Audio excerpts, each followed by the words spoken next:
अधिकतर लोक असं जाणतात की महाशिवरात्री ही भगवान शिव आणि माता पार्वती यांच्या विवाहाच्या उत्साहामध्ये साजरी केली जाते. पण काही विद्वानांच्या मांडण्यानुसार शिवरात्रीच्या दिवशी भगवान शिवने कालकूट नामक विष पिलं होतं, जे सागर मंथनाच्या वेळी समुद्रातून निघालं होतं. परंतु शिवपुराणामध्ये एका शिकारीची कथेचं वर्णन केलं गेलं आहे. आजच्या या व्हिडिओमध्ये आम्ही शिवपुराणामध्ये सांगितलेल्या महाशिवरात्रीची कथा सांगणार आहोत. शिवपुराण कोटी रुद्र संहिताच्या अनुसार पौराणिक काळामध्ये एका वनामध्ये एक भिल्ल राहत होता, ज्याचं नाव गुरुद्रह होतं. गुरुद्रहाचा परिवार मोठा होता. तो बलवान पण क्रूर स्वभावाचा होता. तसेच क्रूर कामे सुद्धा करायचा. तो दररोज वनात जाऊन हरिण आणि अन्य प्राण्यांना मारायचा, तसेच चोऱ्या सुद्धा करायचा. त्याने लहानपणापासूनच कोणतंच चांगलं किंवा शुभ काम केलं नाही. अशा प्रकारे त्याने आयुष्याची बरीच वर्षे घालवली. एके दिवशी त्याचे आई वडील, पत्नी आणि मुले भुकेने व्याकुळ होऊन त्याच्याकडे खाण्यासाठी याचना करू लागले होते.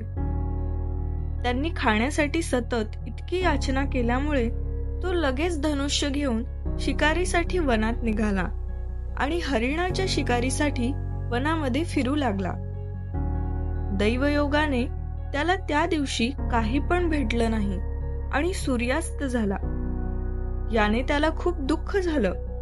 तो विचार करू लागला की आता काय करावं, कुठे जावं. घरामध्ये आई वडील, पत्नी आणि मुले यांचं काय होणार, या विचाराने तो व्यथित झाला.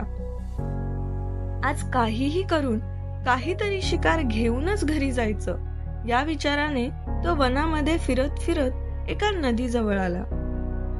या नदीजवळ कोणी ना कोणी प्राणी पाणी पिण्यासाठी येईलच, या विचाराने तो शिकारी त्या नदीजवळच असलेल्या एका बेलाच्या झाडावर चढला.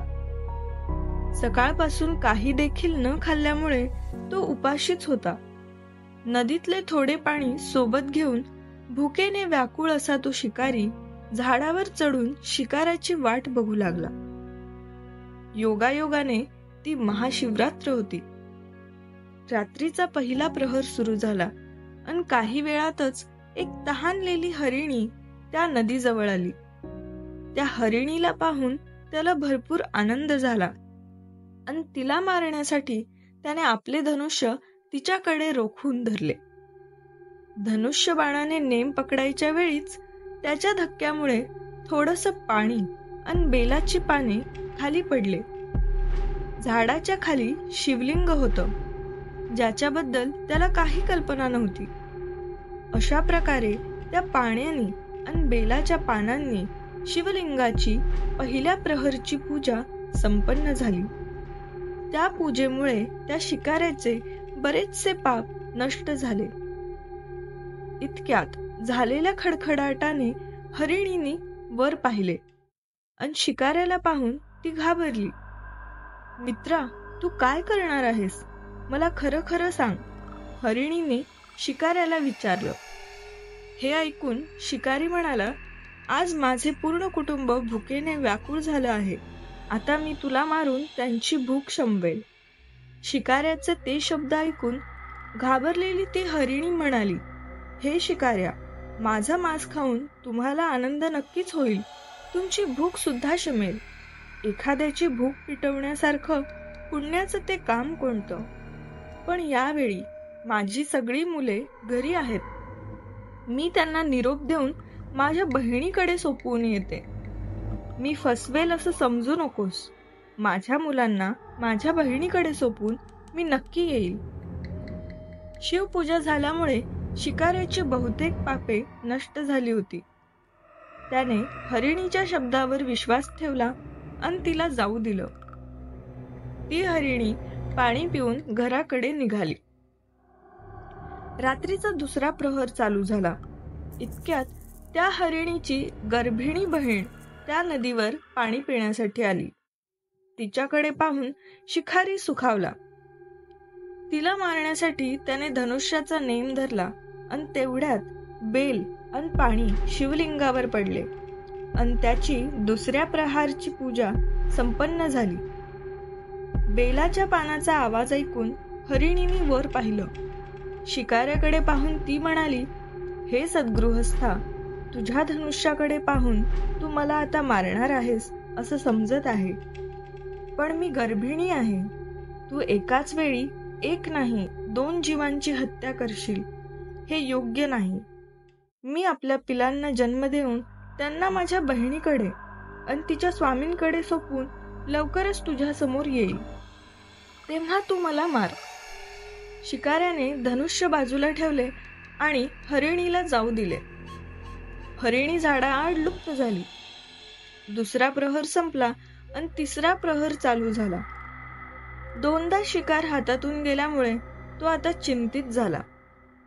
इतक्यात एक धष्टपुष्ट हरिण नदीवर पाणी पिण्यासाठी येत असल्याचं शिकाऱ्याला दिसलं.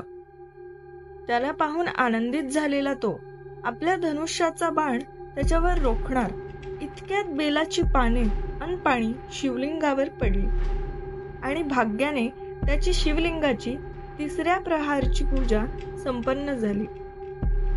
इतक्यात त्या हरिणाची नजर त्या शिकाऱ्यावर पडली. त्याला पाहून तो हरिण म्हणाला, काय करत आहेस भल्या माणसा? शिकारी म्हणाला, मी तुझी शिकार करून माझ्या कुटुंबाची भूक भागवेल. हरिण म्हणाला, माझ्या धष्टपुष्ट शरीराचा इतक्या परोपकारासाठी उपयोग होत असेल तर त्यापेक्षा मोठे पुण्य ते कोणते? जो सामर्थ्य असून पण काही उपकार करत नाही, त्याचं सगळं सामर्थ्य व्यर्थ होऊन जातं आणि तो परलोकात नरकामध्ये जातो. पण मला काही वेळासाठी घरी जाऊन येऊ दे. मी माझ्या परिवाराला भेटून त्यांना धीर देऊन परत येईन व तुझ्या समोर हजर राहीन. हे ऐकून तो शिकारी व्यथित झाला. आधीच 2 शिकार सोडून दिलं होतं, पण लिंग पूजेमुळे त्याचं हृदय शुद्ध झालं होतं. त्याच्यावर विश्वास ठेवून त्याने त्या हरिणाला जायची परवानगी दिली. इकडे घरी जेव्हा 3घे हरिण एकत्र आले, तिघांनी आपली घटना एकमेकांना सांगितली. तेवढ्यात पहिली हरिणी म्हणाली, तुम्ही दोघे तिकडे जायची गरज नाही. सगळ्यात आधी मी प्रतिज्ञा देऊन आले आहे. तुम्ही दोघे आपापल्या मुलांना सांभाळा, त्यांना तुमची जास्ती गरज आहे. इतक्यात दुसरी हरिणी म्हणाली, ताई, तुझे माझ्यावर खूप उपकार आहेत. मी गर्भवती झाल्यावर जेव्हा माझ्या स्वामींची शिकार झाली तेव्हा तुम्हीच माझा सांभाळ केला. तुम्ही माझ्या मुलांना पण सांभाळणार यात तिळमात्र शंका नाही. मला नदीकडे जाऊ द्या.